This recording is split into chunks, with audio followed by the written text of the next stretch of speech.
Dobrý den, chlapci. Tak se tam pozdravíme. Rádo, co to s tebou je, chlape? Děkuji, zdravím vás, posaďte se.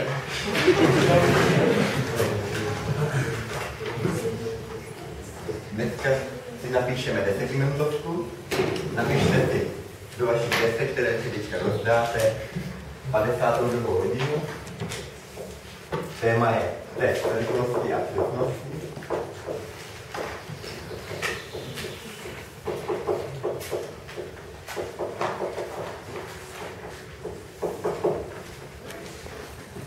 Otevřete si nový dokument ve Wordu, nastavte si píštu na okolí dňů, velikost 12, osazení od pravého okraje 1,9 cm. Dobrý den, pane Štory, my se omlouváme, nám se pozdě autobus, takže tam jsme přijde později. Dobrý den, chlapi, takhle to vyšlo. Vy jste do někde podchodili. Dejte na mě. Ne, to je dobrý, já to přežiju prostě. Takže máte už nastavený dokument.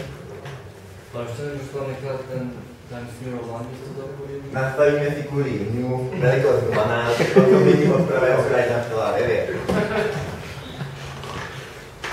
Tak, ještě si tady něco vyřeším. Jak se to má s nástrojkama? Emerson. Kdo je to Emerson?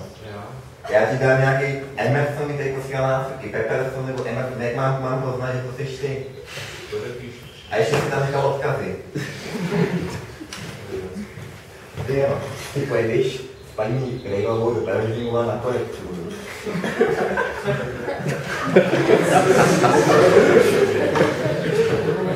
Tady máte už ostré opisy, zatím nepište. Chlapi, co si mám zaříkat? To je strašný, nepište.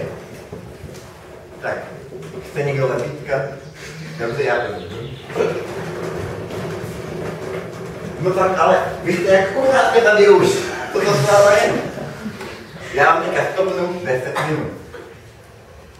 Pište 3, 2, 1. Pište! Jsou strašný hovadí. Minuta.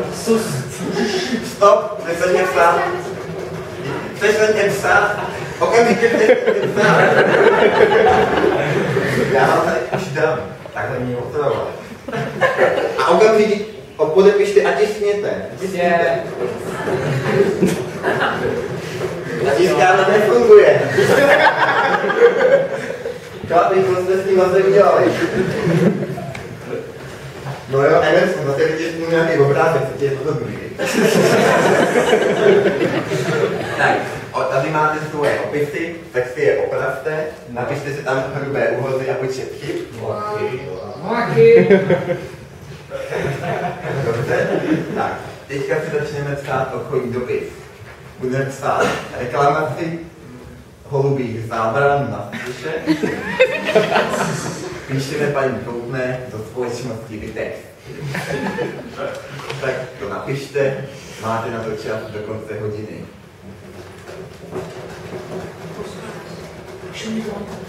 Já vám dám poslat. Taková spolupráce musí okamžitě skončit. Dáte, že už je konec hodiny. Tak vám děkuji za pozornost.